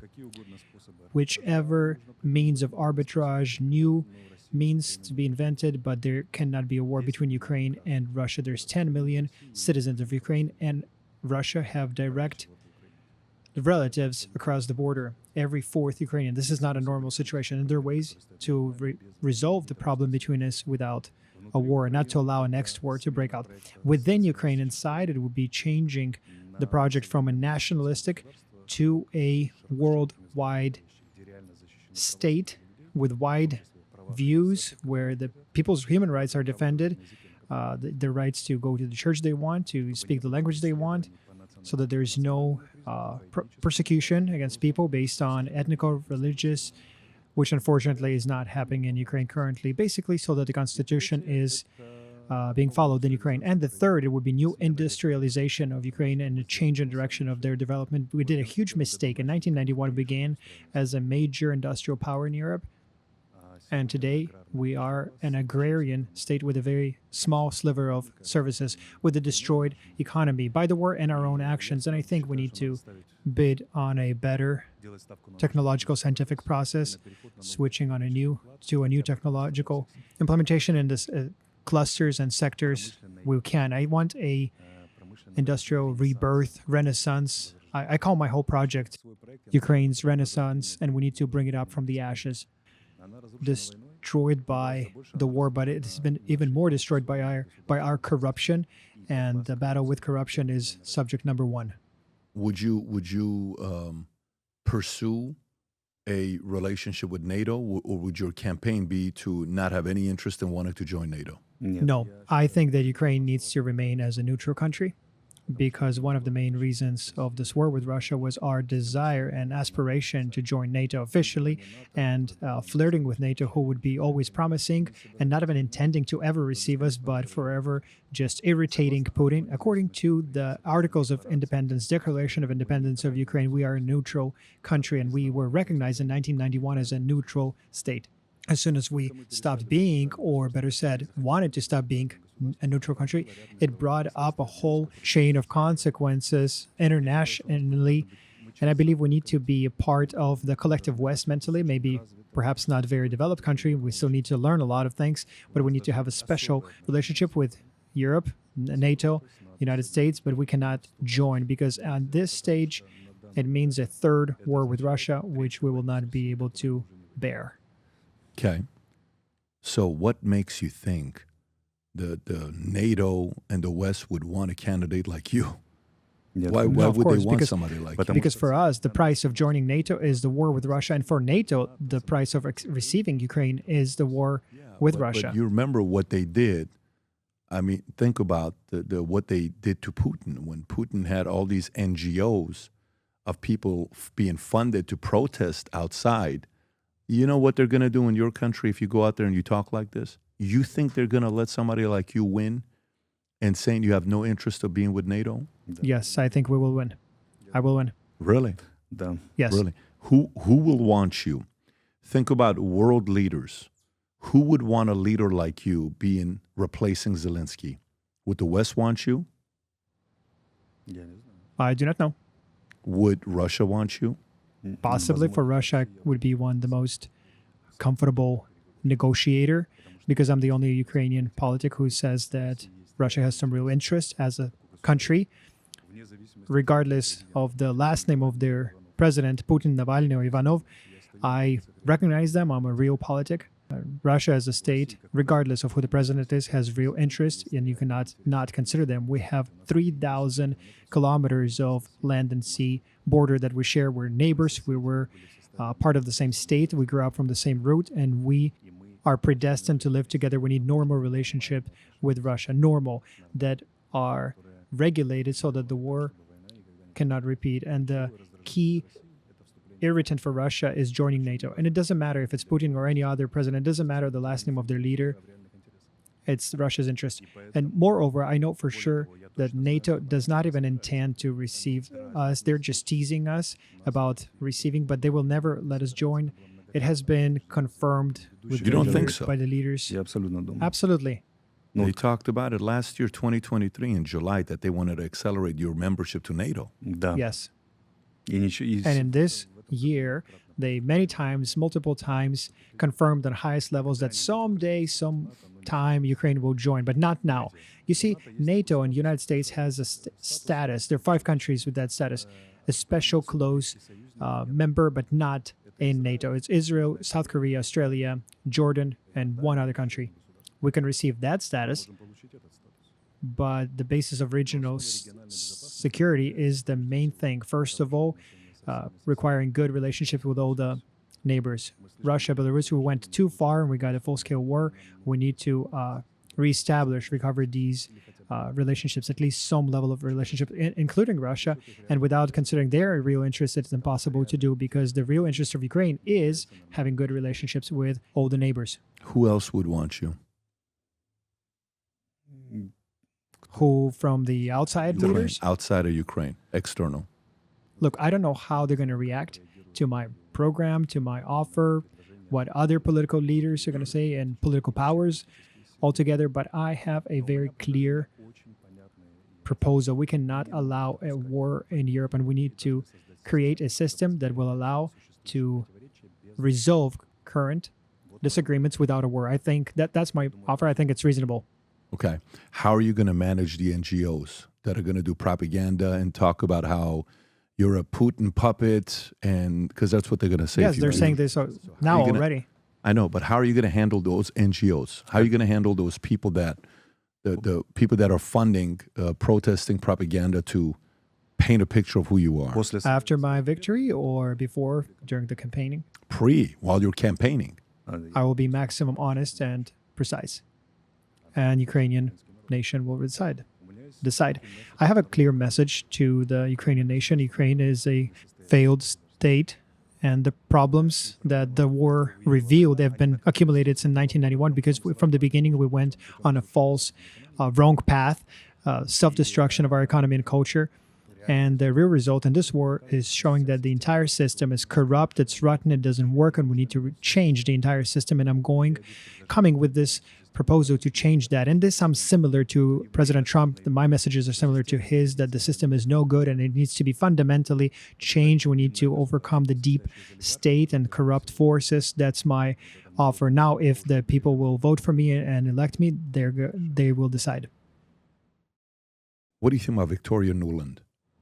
I think that this is one of the leading officers in Biden's administration, representative of Democrat globalists.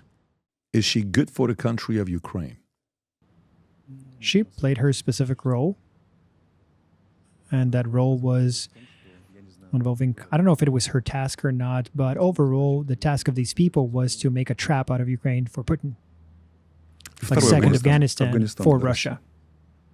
Yeah. And we got in trouble with this trap for getting our own real interest, and we could have avoided getting in trouble.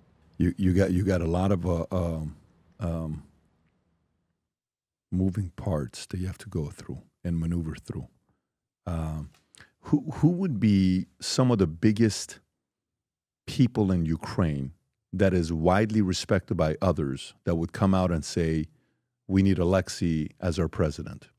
Would the military be on your side? Would the economy be on your side? Would business people be on your side? What sect would be out there saying, we're for Oleksii? I have direct support from the side of the business, middle business, large business. I have enough support among the military. I'm a Ukrainian officer, lieutenant colonel, in the Ukrainian army, 2.5 years on the front line and overall. And I have enough support. I'm a volunteer who brings and gathers a lot of support and help for the Ukrainian army, and I have a significant support among the people, and it's difficult to measure that at this time. I think that you understand that right now it's just a general understanding, but once the presidential candidates will be registered, this is always becomes a specific choice. The value of the program you're announcing, the value of your team, the value of every word you say. After the official registration, it's not just people from your country, people from other countries listen to you. That combines both of your questions. So for now, it's just people looking overall at the situation. But over there, it's going to be a real battle of statements, programs. I can tell you that for now, I have sufficient supporters in all of the spheres of life of Ukraine. I can tell you I'm in direct contact with them. You're for sure very popular. I mean, your online following is in the millions. People listen to you, and every time you're putting a live, millions of views, 500,000, 2.2 million, 1.2 million, and but I couldn't find anything in English. The only thing I saw in English was one you did 11 months ago with somebody. I don't know who it was. And how many English podcasts have you done? Is it just one that you've when done? the war has begun, I was made about 30 English podcasts every day. The first 100 days. Yourself, or did you by go on myself? other people's shows? No. It's just other people's shows. I spoke with CNN, with Fox News, and you can find it. Just switching on the air. And I know you did something with Lex Friedman, because I think that would be the one. Yes, two times. 2 times, but neither one of them went live. No, but no one. What happened there? I don't know. We have to ask Lex. Okay, got it. Okay, because I know he's a true believer of what's going on there, and Lex is a guy that wants peace, and he's coming from a place of. You can tell he's coming from a genuine. I don't know him. We don't have a relationship. But is your plan? Because when I watch what Milei did, Argentina, socialist, they don't want Milei, libertarian. He's crazy, kissing girls, doing all this stuff. His campaign was very weird, loud, afuera, all this stuff that he's doing. Yeah, exactly, right? Bukele, young guy coming up, Bitcoin, crypto, all this stuff. There was things that were different, right? So even if you go to Viktor Orban, there's a lot of them that we can go through. Meloni from Italy, or all these things that we're talking about. Viktor from Hungary. Where would you put yourself politically? Are you a conservative? Are you a libertarian? Are you as a person, your background, faith, theology, things that you've studied? Where would you put yourself politically? Yeah. I am more of a right centrist. Right centrist. Right centrist, okay. Yes. Economically, you're a capitalist. Yes. So Absolutely, yes. Absolutely. I'm Free a market conservator capitalism. by the mindset. Okay. And then woke, completely anti-woke. Nothing with you is woke. No, right? You're not going to try to turn. Absolutely not. I completely understand who the people are, and what is the ideology inside they use. I'm against them. Well, one thing that I will say is I really enjoyed talking to you. One thing that I will say is Milei made us be interested in Argentina. Bukele made us be interested in El Salvador. Viktor Orban made us be interested in Hungary, right? And they did a phenomenal job of us being interested in some of these regions. I think the fact that you're creating content right now is phenomenal. But the people that are listening to you are your people that are listening to you. I think if there's more outer people that are also supporting you, we had Dominik Tarczynski on from Poland. Okay, he was a Polish parliament, I think, and then he was also part of NATO or UN. He was part of UN as well, if I'm not mistaken. Member of the European Parliament, EU, member of the European Parliament, and he was a Polish politician. We had him on, did an interview. 25 million views, all the clips combined. And then we had him on our election night when he was there. Everybody wants him to be the president of Poland now. They want him to run in March, April, because this guy's like, so the exposure to English-speaking audiences got people more interested in supporting him, saying, here's the, and that's kind of helping as well. So for you, where you're going, I'd be curious to know if you're going to take that route and be doing more of these types of conversations. Especially at a time like this, because let's just say this does come to an end when Trump and them meet and there's peace. Let's say then you're comfortable to go back and you start campaigning and you're speaking openly all over the place. Momentum rises saying, here's somebody that can be the next president there. That could make for a very interesting story. Yes, that can be. Look, for Ukraine, exposure before English-speaking audiences, more over United States, is one of the key things, because the very existence of Ukraine depends on 80% from the help that America gives. Not a single Ukrainian can be indifferent toward American audience and their points of view of Americans onto what happens in Ukraine. The person who is represented here, of course, receives a very strong shoulder of support, but the very fact of having an interview for the English-speaking audience, American audience. With regards to the two main points, I want to say the same thing. I'm intending to be a president for all Ukrainians and not just for my supporters. So people who maintain opposing ideologies will still be under protection. Their rights will be defended. They will have a right to voice because there must be freedom of speech. There must be a battle of arguments and not just suppressing one of the sides. That's a key. And the second point, I'm not a liberal like Millet, but I am a supporter of maximum freedom in economics. Ukraine is now on 116th or maybe 123rd place according to Freedom for Economy. It's a shame. Russia, we call them totalitarian, authoritarian state, is on 109th place, so they have a higher ranking than us. So my goal is to liberalize to the maximum the economy and allow people to make money, give them freedom of speech, and defend their freedoms and rights and expand them. So I'm encouraged by the example of Millet and the leaders you named, but I have my own view on things, and my approach is rather more American. Maximum private and corporate rights have to be given to the maximum to the people, and the state needs to dictate the main guidelines, fighting corruption, maintaining those guidelines for the society and economy, and external policy will be the strategical development of the country and relationships with the neighbors. That's my view. The state needs to be shrinked down. The whole government needs to be shrunk down. They should not own anything. That belongs to the private people, and they should not meddle directly into the ideological war, rather to create an atmosphere where some people cannot oppress others using organizations, government agencies, foreign partners, influences, and help from abroad, but provide for the true freedom of speech that we never had in Ukraine. And when the true battle of arguments, ideologies begins, that will provide for the true development of the country, regardless of who the leader is.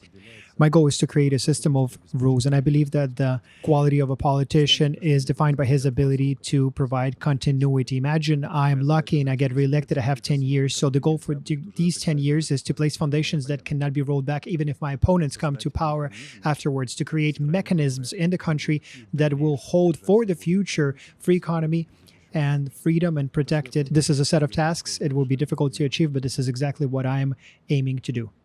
I'm excited to see what you do next. And I'm glad we made this work. I really enjoyed the conversation we had. For the audience watching this, we're going to put the link below to all the channels and everything that you have so they can go out there and find you. And remember, this is also translated in Russian. If anybody wants to watch it, the link will also be below. Oleksii, appreciate you for coming on. This was fantastic. Thank you so much. Take care, everybody.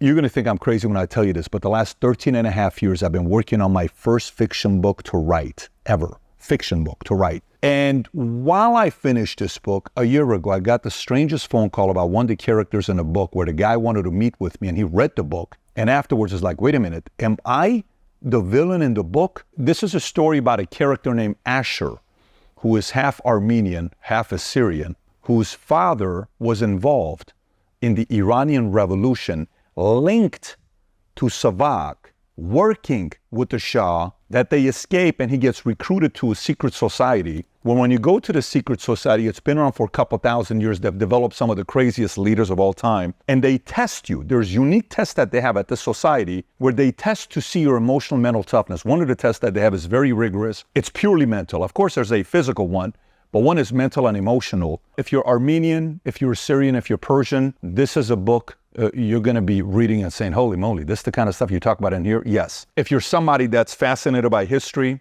this is a book for you. Characters. There's a technology that this society, secret society, builds where you go into a vault. I won't spoil it for you. When you go down, they have a technology where you get to sit down and watch and have a 3-4 hour conversation with Tupac. You can set up a debate between Karl Marx and Ayn Rand. Karl Marx is in the book, who wrote Communist Manifesto.